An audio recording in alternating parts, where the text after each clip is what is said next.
This evening, parents of murder accused defend their son's innocence. GBTI CEO resigns before he even started the job. Trump's comments cause international backlash. In the region, in Trinidad and Tobago, Maruka residents stage fiery protests. And internationally, protests in Sudan leave 3 dead.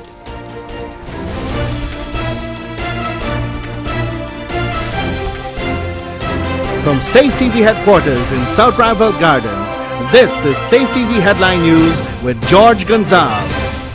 Today is Friday, January the 12th, 2018, and this edition of Headline News is now being streamed live on our YouTube channel. Thank you for joining us. The parents of murder-accused Philip Suffren defend their son's innocence. Wendell Jeffrey tells us that the young man's parents believe he was set up. So they're accusing Philip wrongfully. You understand? And they don't have no evidence. I see they don't have no evidence that Philip, they say Philip have knowledge of this. Philip don't know nothing about it. Philip Suffren grew up in the Seventh-day Adventist Church, but today he stands charged along with 2 others for allegedly murdering Constance Fraser and her niece Phyllis Caesar in their Albert Street home. The murders were alleged to have occurred sometime between October 2nd and 3rd last year. Suffren's parents, Philip and Jane, reject these charges. They say he is a good boy who, together with his other siblings, know the Bible. Philip, I was born as a baby, mother handed him over to give him up to the Lord, Jesus Christ. He was handed over to the Lord in the church. As a baby come up. And he used to go to church big as 6, 7 years. The mother just drag all of them from the big ones. It's 12 of them she got. All of them she used to, they got the church knowledge. Every one of them can't say they never went to church, they ain't got knowledge. You ask them, they will hear, they will tell you the Bible. He grew up as a Christian. All my children grew up as Christians from small, right? And I don't know who murdered him, but my son is innocent, but here, he's a hard-working boy. So, Philip was a good boy all the time. A lot of people know Philip. Philip worked hard. His father said that he went to a private school in Kingston, but he did not finish. He went to school about from 8 to 9 years. The mother sent him to the private high school in Kingston. But he didn't go so far in school. He dropped out early though. Yesterday was the preliminary inquiry for Suffren's murder trial. It is reported that he was crying uncontrollably in the court. Then after his co-accused directed a comment implicating him in the murders, Philip fainted in the docks. He had to be resuscitated before he was whisked away under heavy guard to the Georgetown Public Hospital. Today, when Channel 2 Headline News visited the home of Suffren in Allboystown, Mr. Suffren said that his son fainted in court because he was innocent of the charge. I went yesterday to the court and Philip keeps telling the magistrate that he's innocent. The father is claiming that shortly after his son was arrested, he was physically abused. They beat him on 2 occasions, right? And black him out. When he do come alive, they come back and start limping and walking. And he said, Mom, they put a plastic bag in his head and they beat him for him, beat him bad, right? The senior Suffren said that he reported the beatings to Superintendent Wright of the Guyana Police Force.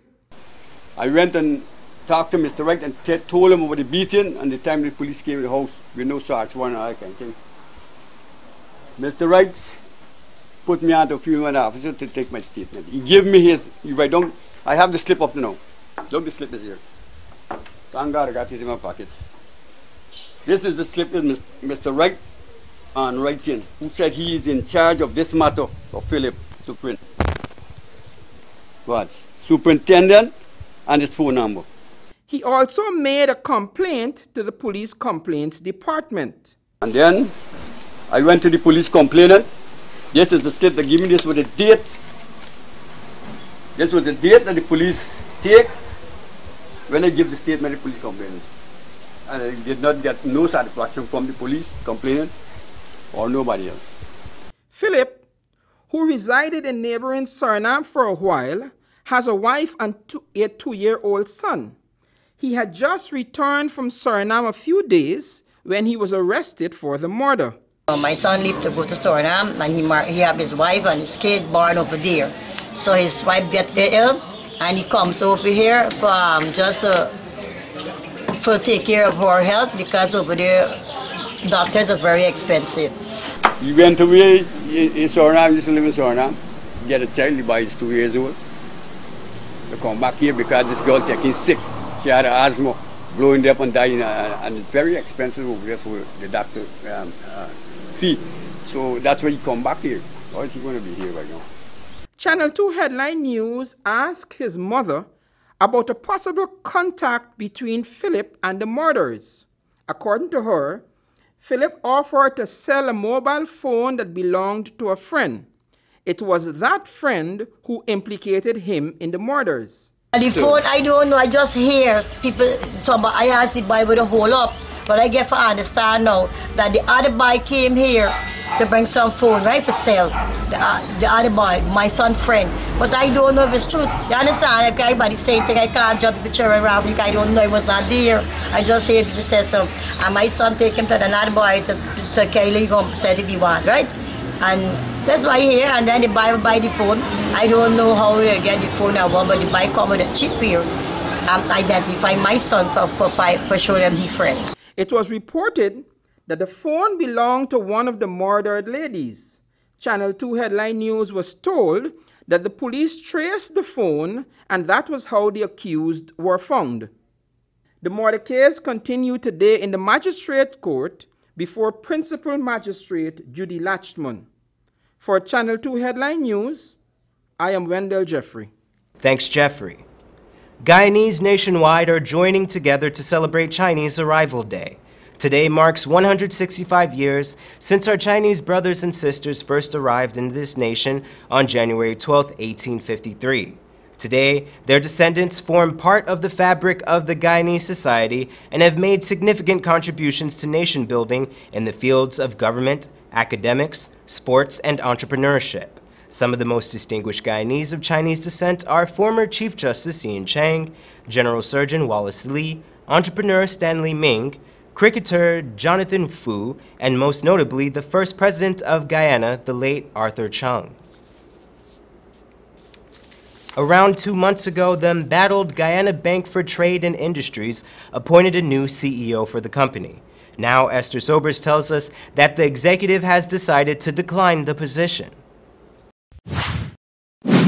NAT was to replace the outgoing CEO, John Tracy, who retired May 1, 2017. But sources indicate that NAT may have a questionable track record.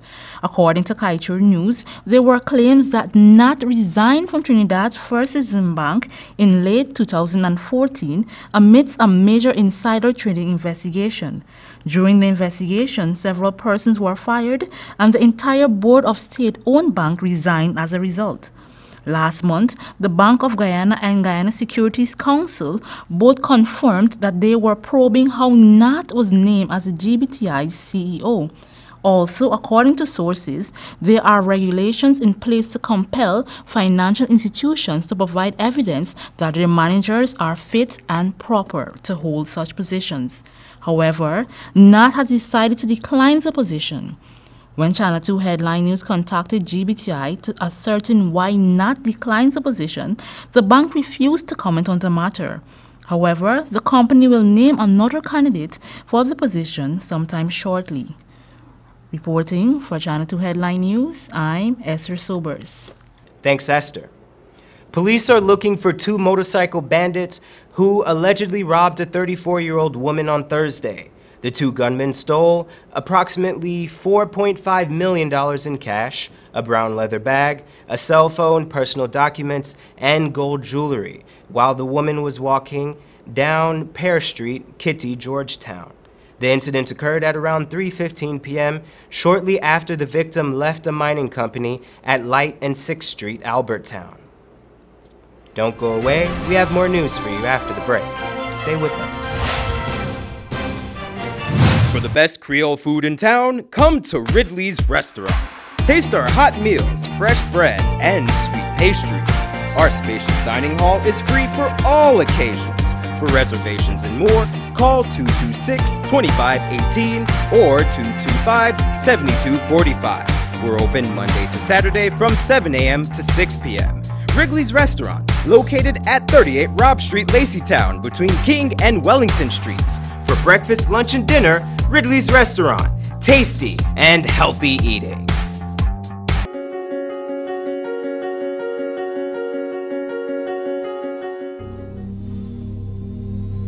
This place is really hot. What's wrong with your AC? It's not working. Well, we wouldn't be able to continue this meeting anymore because this place is extremely hot. Wait, please don't go. Here's a company you can call to get your AC fixed. Action Cool. Honey, what's dinner? I had a hard day. I'm sorry you had a hard day, but guess what, babes? I didn't cook today because the stove is not working. Having trouble at home or at the office? Then call the professionals at Action Cool. Our fully trained technical team have the skills and experience in repairs of all air-conditioned units, refrigerators, gas stoves, washing machines, and a whole lot more. For further information, visit us at 86 Hill and Princess Street, Mandela Avenue, Georgetown, or call us on telephone number 225-7867.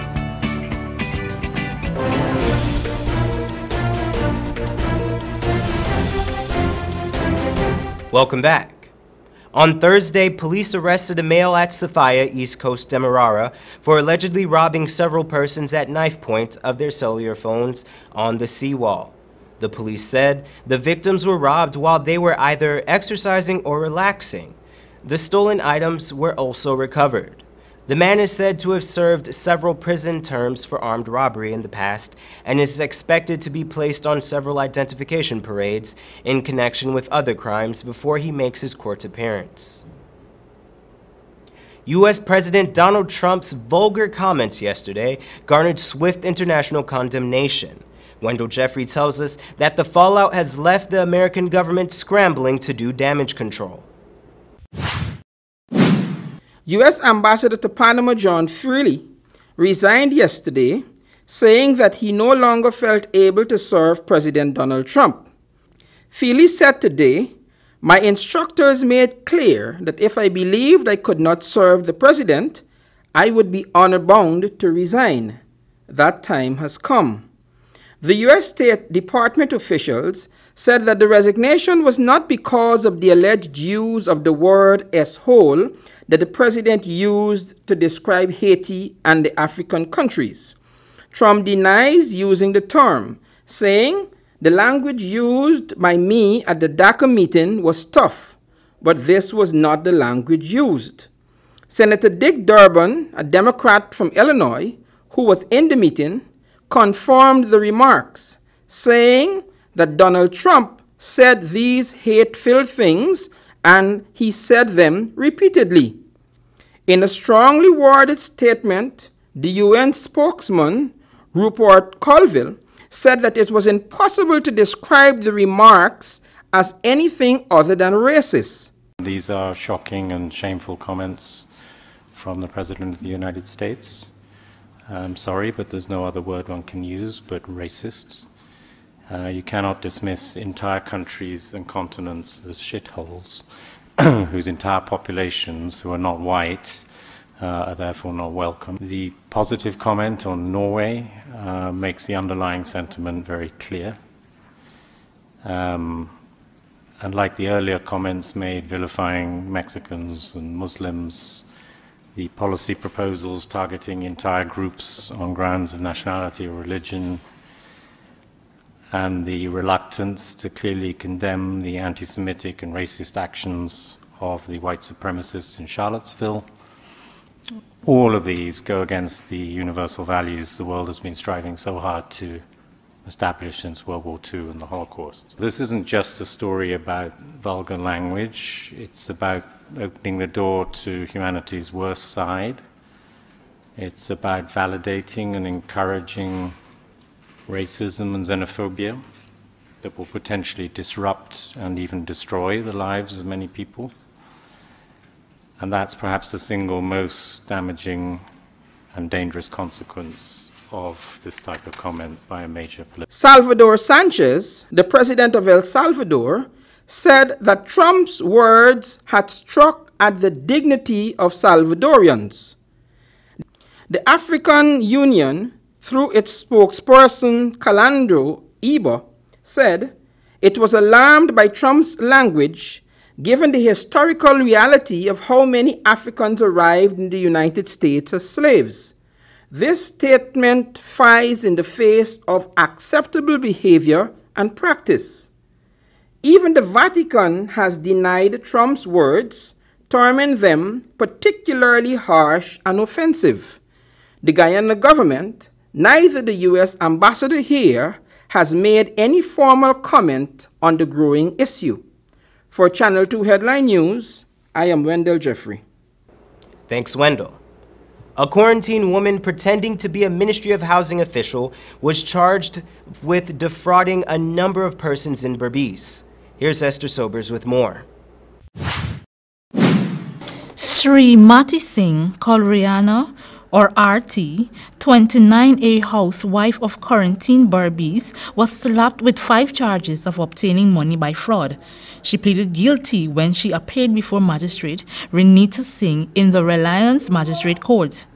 The woman is accused of promising house lots to persons and falsely obtaining thousands of dollars from various persons to do so. Persons claim that she would not offer a receipt, telling the persons that the boss has to get a cut of the money. Singh was convicted and will serve 15 months in jail. However, this is not the first case of housing fraud in recent months. 2 regional housing officers in Pomeroon Supernam were taken into police custody for unlawfully collecting monies from persons for house lots in the region. As such, the CHNPA is also advising persons to be more observant when making payments for house lots at regional offices. Reporting for Channel 2 Headline News, I'm Esther Sobers. Thanks, Esther. The Ministry of Public Infrastructure has reconsidered its position on the usage of the overpasses on the east bank of Demerara. The Ministry of Public Infrastructure will now allow citizens to use those overpasses that have been cleared by the engineers as we await the date of commissioning. Citizens will be guided accordingly by police officers during the rush hours in the morning and afternoons. School children especially are asked to desist from loitering, to stand or wait around without apparent purpose, or playing on the overpasses during or after school hours. Head teachers within the overpass areas are also asked to take note and be guided by this notice. A 4-year-old girl from the Essequibo coast died on Wednesday. The child's parents claim she died from an allergic reaction to an injection administered at a regional hospital. Esther Sobers has that story. 4-year-old Valentina Prasad was admitted to the Sudi Public Hospital on Wednesday morning after she had a seizure. The mother of the deceased child said her daughter went to bed on Tuesday night and appeared to have been in a normal state. However, sometime around 2 hours, the child woke up uneasy and feverish. She started to have seizures. This prompted her mother to take the child to the Sudi hospital. She then received an injection of Valium, which stopped the seizures. According to the mother, a nurse gave the child another injection at around 15:30 hours on Wednesday afternoon. But Prasad's reaction to this injection was entirely different from the previous one. Prasad's mother claims that a doctor passing the ward observed that her daughter was in distress and immediately called for oxygen. Despite all efforts by nurses to save the child's life, she died soon thereafter. Sudi Hospital could not have been reached for a comment. Reporting for Channel 2 Headline News, I'm Esther Sobers. Thanks, Esther. Join us after the break, where we look at Guyana, the region, and beyond.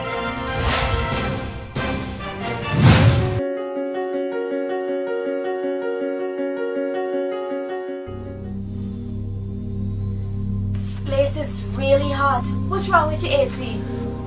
It's not working. Well, we wouldn't be able to continue this meeting anymore because this place is extremely hot. Wait, please don't go. Here's a company you can call to get your AC fixed. Action Cool. Honey, what's dinner? I had a hard day. I'm sorry you have a hard day, but guess what, babes? I didn't cook today because the stove is not working. Having trouble at home or at the office? Then call the professionals at Action Cool. Our fully trained technical team have the skills and experience in repairs of all air-conditioned units, refrigerators, gas stoves, washing machines, and a whole lot more. For further information, visit us at 86 Hill and Princess Street, Mandela Avenue, Georgetown, or call us on telephone number 225-7867. For the best Creole food in town, come to Ridley's Restaurant. Taste our hot meals, fresh bread, and sweet pastries. Our spacious dining hall is free for all occasions. For reservations and more, call 226-2518 or 225-7245. We're open Monday to Saturday from 7 a.m. to 6 p.m. Wrigley's Restaurant, located at 38 Robb Street, Laceytown, between King and Wellington Streets. For breakfast, lunch, and dinner, Ridley's Restaurant. Tasty and healthy eating.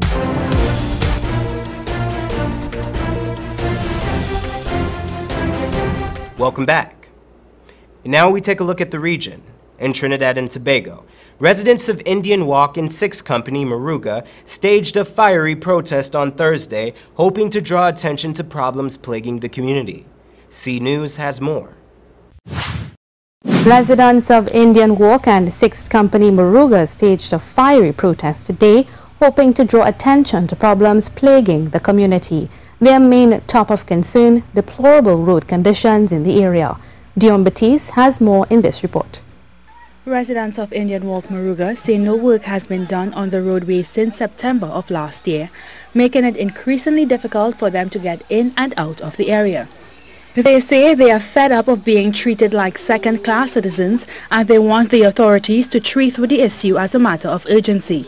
They're only promising us and telling us they're going to fix the road, they're going to fix it, and up to this time we are getting nothing to do. Taxi fares going up, the people are getting sick, and we can't tires, everything, and we can't take it again no more. This morning we started a protest in Indian Walk and Periong Junction. We block it there, and Ramdani Junction, and the police and them come, and they taking up the tires and thing, and they taking up the stuff and putting it in the van, and going with it, and they were trying to out the fire.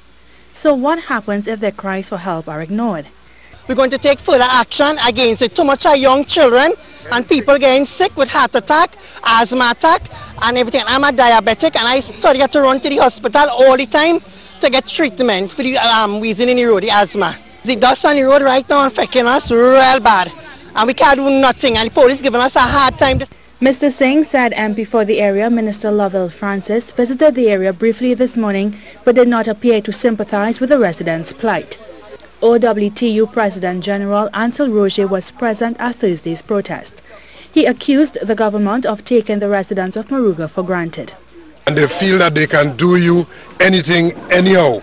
And the people who have the wherewithal, the power, they're not prioritizing you as anybody important to get your road and your infrastructure fixed. I mean, the issue of children accessing school, people going to work. You already have a problem getting jobs. To be living in a depressed area where the land falling apart, no drainage and so on, it makes the thing even worse. Mr. Roger said the OWTU will not sit idly by while citizens are repressed and treated with disrespect. He said the Oilfield Workers Trade Union will work tirelessly to represent the concerns of all citizens. Dion Batiste, C News. And internationally, 3 people have died in protests against the rising cost of basic foods in Sudan. Protests sparked after the government decided to cut subsidies, which led to the increase in prices. Al Jazeera's Hiba Morgan reports from Khartoum, Sudan. Preparing a meal for her family is nothing new for Taysir al-Nourani, but the portions have changed over the past few days. The reason? Higher prices in the market. There's an increase in the prices of basic commodities. What I could buy for $85 in the past now costs $170. Even the cost of bread's gone up, and it affects my spending on other things. Sudan's economy has been weakening since the United States imposed economic sanctions in 1997, which were lifted in October last year. But there hasn't been much of an improvement since then. The government's 2018 fiscal budget has a deficit, which has forced it to eliminate some subsidies. One of them was for wheat imports. We used to get a sack of flour for $22 or $24, but it was hard to find. Now the prices are higher, it's $57, and you can find it, but there is a very noticeable increase in the cost. Lifting wheat subsidies has hiked prices of bread, which led to protests in many parts of the country. 3 people were killed and more than a dozen members of one of the main opposition parties, which called for peaceful protests, arrested. Protesters say police used tear gas to stop them. And the government shut down newspaper publications and confiscated copies that were already in distribution. But the prices of bread is not the only reason behind the protests. Sudan's currency has been weakening against the dollar for many years. In 2005, you needed 2 Sudanese pounds to get $1. In 2012, you needed 8. Now it's at a record 30 for just $1 on the black market. With prices of some commodities more than doubling, many find life unaffordable. Sudan's government lowered the official rate of the currency against the dollar from 6.7 to 18 pounds in January, as part of reforms recommended by the International Monetary Fund. But it says the reforms have nothing to do with the hikes in prices. There have been government efforts to reduce the prices of staple consumer goods. The rise in prices is not related to the devaluation of the official exchange rate, rather the result of black market manipulation of that rate, and the ministry and central bank are working to shut it down. But some analysts say the worsening economy is because of government policies and the budget it proposed for this year. The 2018 budget presented to Parliament was unrealistic. It was beyond Sudan's economic capacity without a vision or identification of the resources to cover the budget. The budget may collapse, if not in 2 months, then in 3, because the Ministry of Finance doesn't have the resources for the revenue to cover it. Taysir doesn't know what the government's next steps will be, but she hopes it won't result in more hikes in prices, which could force her family to go without some meals. Hiba Morgan, Al Jazeera, Khartoum. And we now take a look at your weather forecast.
And now for your harbor bridge retraction schedule and currency exchange rates for the day.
And that's Channel 2 Headline News for this Friday evening. As we take our leave, we invite you to find Channel 2 Headline News on Facebook and YouTube. You can also tune in Sunday evening at 6 o'clock for a rebroadcast and Monday evening at 7 o'clock for more news. For now, I'm George Gonzalez, signing out from this newscast, saying thank you for welcoming us into your homes and do have a blessed evening.